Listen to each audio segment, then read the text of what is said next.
Oh, April. Some of these books, it's gonna be really hard for me to resist simply saying this book is about a sociopath cosplaying as a regular person, and that being the beginning and end.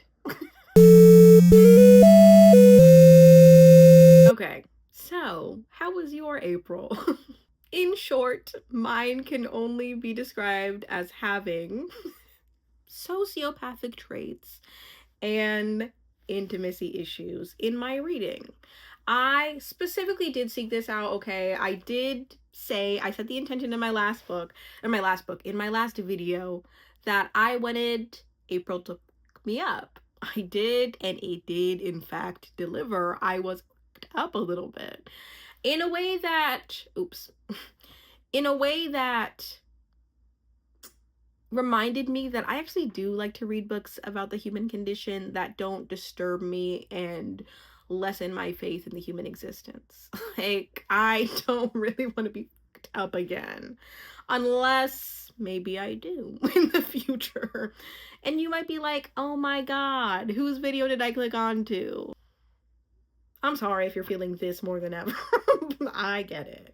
Okay, so we have DNF this, TBR that, all, you know, those little categories, but we've never talked about the DNS, the did not start. So I created this category because I want to talk about the books that, like, are top of mind, but you just didn't get to. So those for me are, the first one is an anticipated read that I'm sad I didn't get to, but I just simply just didn't have the time. You know, it's one of those I just didn't have the time. The Primal Wound. I just started this morning, actually. So the Primal Wound, wow, really can't. I'm a communications major. I can't even speak. I am a communications major. As if I didn't graduate college like 4 years ago. So the Primal Wound is focused on essentially the idea that when a birth mother gives her child up for adoption, it creates what's called a primal wound. So like basically like a psychological void within the two of them, where I think what's known about adoption is that, like, a child needs a home, a child gets a home.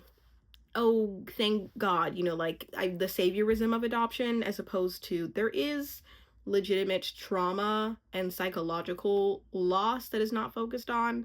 So as an adoptee, I really appreciate resources like this, because I really do think if you are going to adopt, oh my God, do what you can to educate yourself. And what is not known is the primal wound. I think this is especially important because I learned since studying for my paper written on adoption years ago that 1/4 of adoptees, I was gonna like censor it, but they kill themselves. Adoptees have high rates for suicidal ideation, based off of having the wound from the beginning, the primal wound of not having your specific needs met from being separated from your birth mother.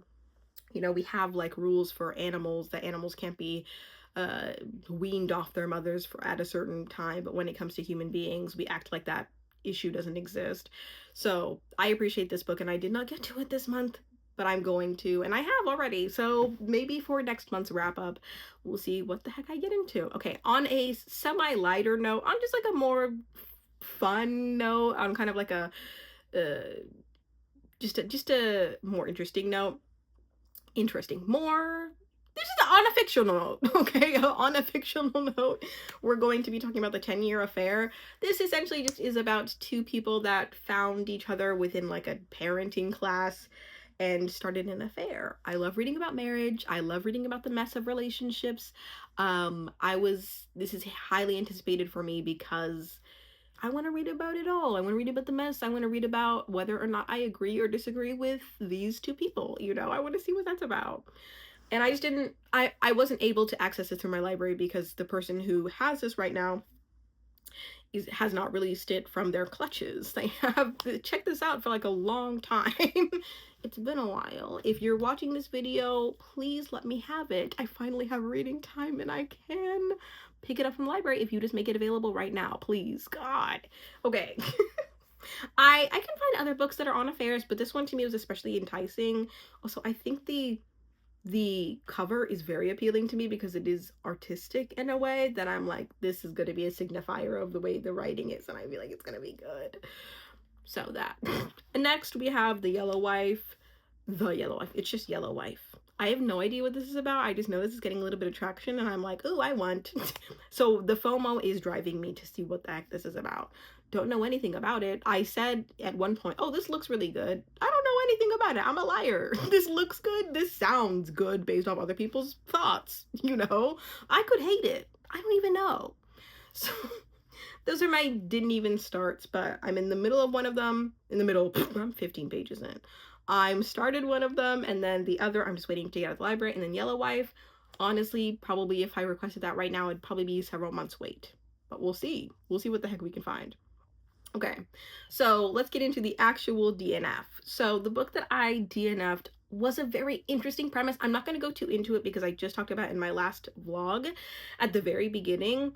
It's called A Marriage at Sea. This is about a shipwrecked couple, Maurice and Marilyn, who were at sea for 118 days, a portion of that on their emergency raft because a whale wrecked their ship as they were doing like a voyage across the sea. I think this is originally based in the UK. Yeah, they like sold their house to go on this trip. They were living very conventional lives before doing this boat trip and realized like, oh, we need to switch things up. Ooh, imagine wanting to switch things up and then you get this. Oh my god. This is the actual couple in the photograph. Like I looked them up a little bit before I DNF'd. And I really do wish I had the strength to stay with the story, but I just was not engaged enough. I really do think leading into just knowing when to give up is good. I was 70 pages into this 250 page book and I read it on Kindle. I just wasn't excited to get back into it. I need to be excited when I'm going back into a book, So I don't recommend, I recommend, but I don't think this style hit for me. I still want to know what happened. Netflix, please make a documentary about this. God, please. Okay. So also let me say, if you catch me saying the same things about a book, trust me, I'm trying to go as short as possible about these. Throughout this video, will probably be trying to be as concise as possible. So at some points, I probably will only speak on a book for like max 2 minutes, hopefully, because I have talked some of these books to death. I think it was a mistake for me to make a TBR and then a book vlog and then now my April reads because I'm like repeating a lot of the same things, and although I may have like different audiences for different videos, I still feel like a little insane, so I'm gonna keep it short for some of these. New word alerts. Okay, so because we are sharing and collecting stories, we're also learning a lot of new things, and one of those happens to be a word I learned this month, which is rapacious. I did not know that word before. I learned a lot more than one word, but this is the only one I happen to have documented. Sometimes I just can't be bothered to just simply write down the new things that I learned, But anyway, so rapacious is always wanting more money, possessions, wanting more than is needed or deserved. In my opinion, if you are obviously if you're a billionaire, you're incredibly rapacious. If you are like, in my opinion, if you guys watch Keeping Up with the Kardashians or just the Kardashians on Hulu, Kim is just an incredibly rapacious person. Like, you have more than enough, and I feel like a lot of rich people pride themselves on being workaholics and like really, wanting to establish themselves as like legends, but it's like, you're just a rapacious, greedy person who doesn't need to keep doing this. Like, oh, I'm just so driven and I work so much. You just did a brand deal for like Barbie. They didn't need you. You didn't need them, but we're just greedy. Okay.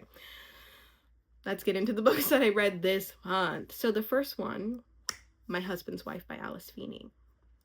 This is on a woman named Eden Fox goes for a run early in the morning. She comes back to her house to find an imposter pretending to be her, she, like knocks on the door, and this person is like, hello, can I help you? And she's like, this is my house, how can I help you? She's like, no, I'm Eden Fox. And she's like, I'm Eden Fox. And so we're like, what the heck is going on?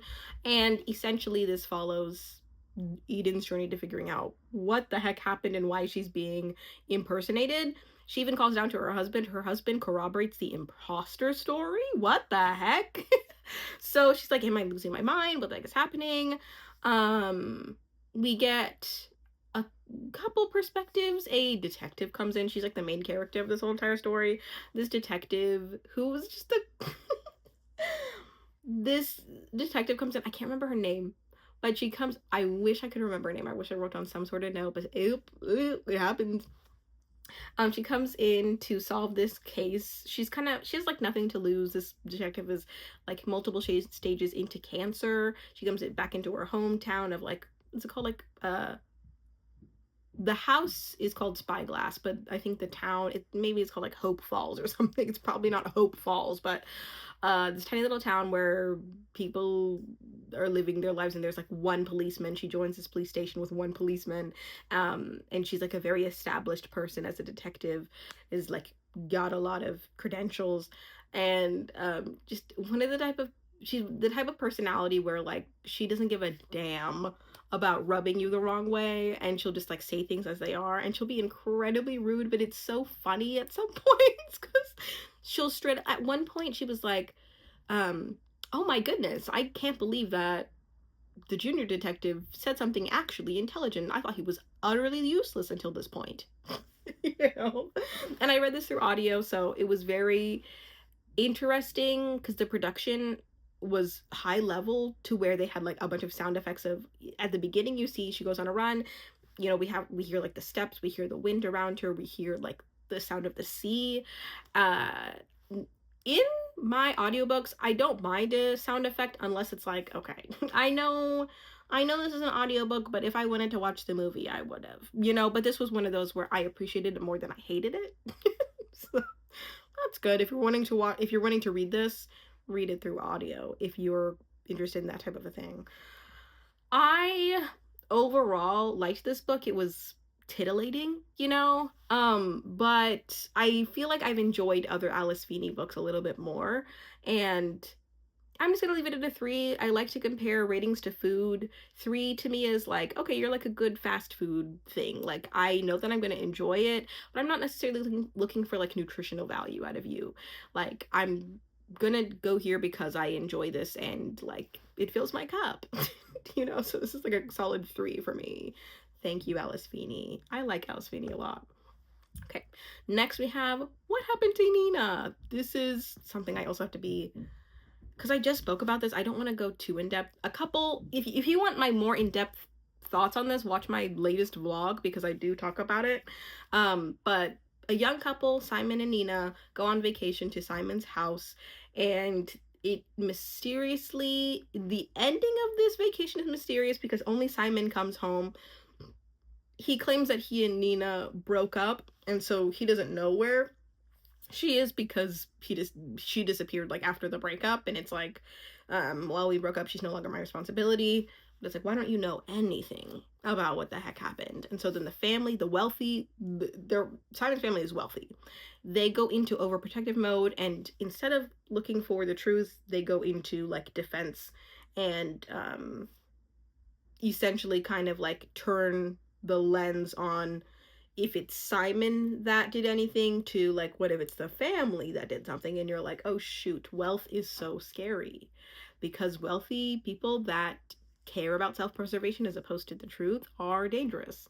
Ugh. And it's so sad because this is very real life, even though this was very fictional, obviously. Okay, I gave this book, I think I gave it like a 3, or if not a 3, a 3.5. I might have done 3.5, but right now I'm kind of leaning towards 3. I don't know. Okay, next book, The Lost Daughter. This is also turned into a Netflix film. I kind of want to watch it after reading this because it was one of those ominous psychological books. It's not necessarily a thriller, it's just a psychological fiction where I think this would be best conveyed on a screen, because essentially this is about a woman who goes on vacation in Italy, I believe she's Italian herself. And she gains an attachment to a fellow vacationer. And it also kind of like shows her delving into her own past as she's looking at this like family and their vacation, thinking about their little daughter. Um, she's a very complex person. She does something that's like kind of like a soft crime to one of the people that she's like essentially kind of stalking from afar. She's not stalking them actively, but she is getting a little bit too attached to them. She does like a soft little crime and you're like, why the heck did she do that? It's like that turning point in the book where you're like, interesting. I thought this was going to be like a weirdo looking at other people, thinking weird thoughts about them. No, but she kind of acts on one of her intrusive thoughts, and you're like, oh, interesting. Uh, I liked this book, but I feel like the potential for me to like it more would be in a film, even maybe like a short film. I think ominous psychological little stories are fun like this. Okay. Next, we're just gonna take a little bit of a break. Woo! Because I don't know, there's something about books and reporting on books and what you thought about them that feels sometimes a little bit like mechanical. You know what I mean? Like I feel like I am intact with my personality for the most part, but when I am talking about a most recent read, or I'm, I feel like I go into like presenter mode, and I feel like I'm back in school where I can't like like display my humor because you're sticking to like presenting material. And so this pop culture break is going to be like literally less than like 2 minutes. But I just need like a minute just to be like, let's talk about like a normal thing. A normal thing, just like a fun, easy, light thing, as opposed to these like psychopathic people that I am reporting on. Anyway, did y'all watch any fun movies last month? I saw The Drama. Let me tell you, I could not have seen that twist coming. If you don't know anything about The Drama, essentially it is about to these two people, Robert Pattinson and Zendaya's Emma, and what the heck is Robert's character's name? I can't remember. So their characters are about to get married. A couple days before their wedding, they're with their friends. Their friends introduce this game. What's the worst thing that you've ever done?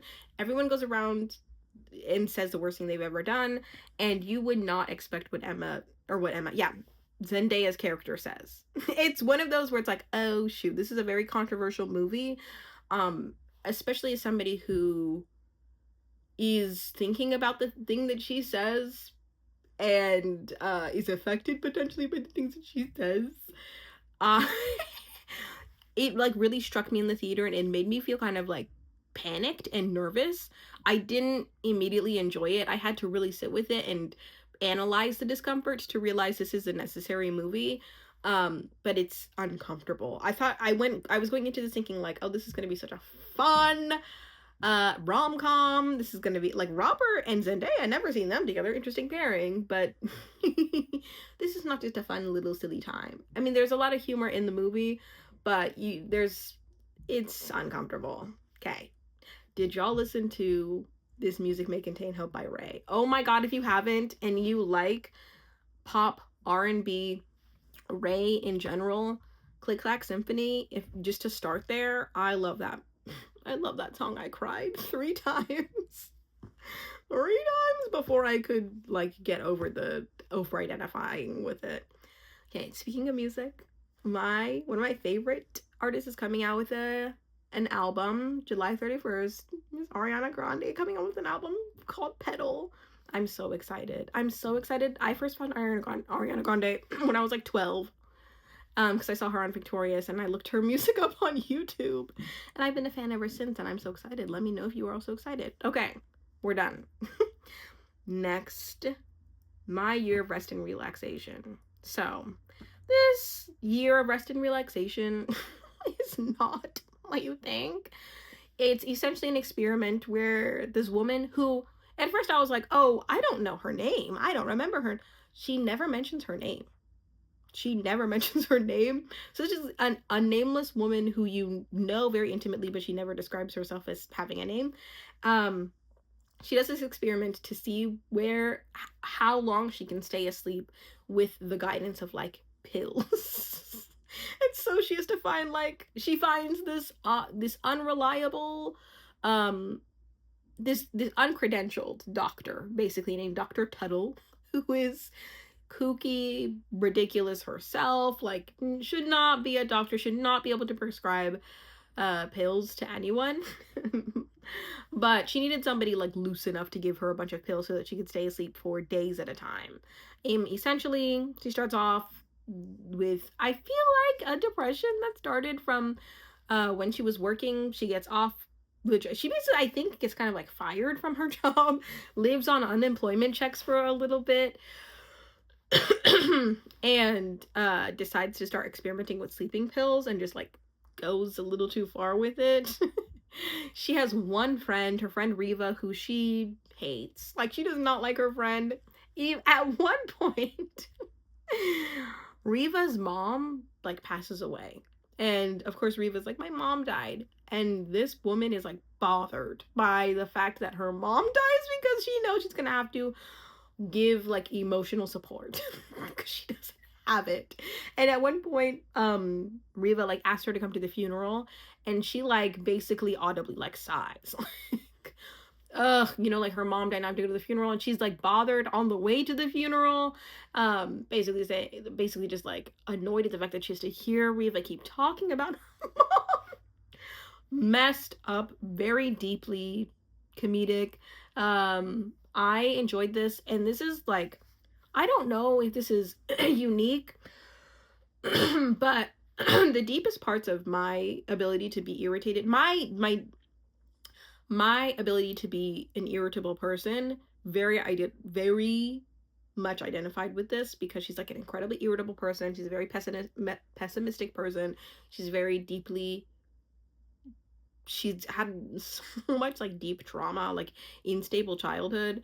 I should feel shame for saying this, and I think I do kind of, but like overall it's like, meh. I kind of identified with some of the things that she was mentioning, especially when she's talking about her love for sleep. I love to sleep, dude. But then also I feel like I experienced a decent amount of depression when I was a child. And I feel like that depression is fueled by like just not, seeing the hype of being alive. Like at some point, it's like having the lack of a will to live and being like, this sleep just takes it all away. Like I just have to just lay here. Beautiful. Are you kidding me? So a lot of me was just like, I get it. And as much as she's ridiculous and she went too far, come on. Like, some of her thoughts were real. Real, and I don't support them, but I identify with them, Anyway, last, the husband secret. Sorry, I think I refer to it as my husband secret a lot in one of my other videos. So imagine you stumble across a letter addressed to you from your husband to be opened after his death, but he's still alive. Oh, so this woman, Cecilia Fitzpatrick, does that. She stumbles across a letter addressed to her from her very much alive husband. Her husband's away on a trip, and she's like, do I open this up? I don't know. She calls him. She's like, I came across this letter from you. Crazy. And he's like, do not open it. Don't open it. I'm coming home soon. Please promise me nothing is ever going to happen. I just wrote this when our first daughter was born. Like, just know that, no, like, you do not need to be looking at this. And she's like, okay. Of course, then it makes her ruminate and think about it even more. So this is by Liane Moriarty. If you don't know Liane Moriarty, she's always going to use multiple POVs that are centered around like a specific secret. The husband secret bleeds into a bunch of other people's stories in this town, in Australia, where it's not only Cecilia Fitzpatrick, but like Tess O'Leary, and then Rachel, I can't remember her last name, but where Tess lives. Tess is a woman whose life got blown up by an affair where her husband fell in love with her cousin. Yikes, don't you hate when that happens? My God. And Tess moves back to that hometown where Cecilia Fitzpatrick lives, and then Rachel is the mother of a girl who was murdered in this town, and she like for every day like has known, thinks about the murderer and thinks she knows who murdered her husband. And yeah, you're just trying to figure out like what the heck is going on. What is Tess gonna do with this affair? What is Cecilia gonna do with this secret? What the heck is gonna happen of this potential murder? What's going on here? So I gave this book a solid I think I gave it maybe like a 3.75, I think. Or maybe a 4. I can't remember, dude. I can't remember. Right now, what feels right to me is to give this a 3.75. Also, this was going to be turned into a movie starring Blake Lively as Cecilia Fitzpatrick. What the heck? I looked it up and it said it was in like pre-production. I don't know if that was from like a long time ago, because this book was written a long time ago. This was like 2000, I don't know. Maybe like 2013. But I don't know if this is like pre-production and it'll just take a long time to be made, or if this is pre-production, like this is stuck in pre-production and like will never be made, you know. I would love to see it. I think it be very interesting. I'm not a fan of Blake Lively. I kind of feel like when we put Blake Lively in things, I don't hate her, okay, but I'm kind of just like, I want a more interesting actor that'll give me a little more, I don't know. Okay. Next we have the Love the Love Club. Love by the Book by Jessica George. This is contemporary fiction. So, this is about two people, two unlikely friends, Simone and Remy. Remy is going through a period of kind of like loss, like identification, because she places a lot of value in her 3 friendships, and she's an author that wrote a book kind of based off her 3 friends, called These 4 Friends. And she's going through some difficulties with her friendships changing, going through different stages. She's having trouble adapting. She's in a period of loneliness when she meets Remy, who's also going through a period of loneliness. Simone. Simone is a school teacher. This is based in the UK. She teaches year 1, and she's in a period of loneliness because she has a second job that's very controversial, very high paying, and her family found out about this job and then exiled her from the family. God, oh my god. And then they find each other through these periods of like both loneliness. So they kind of reinvent like how they look for intimacy within each other.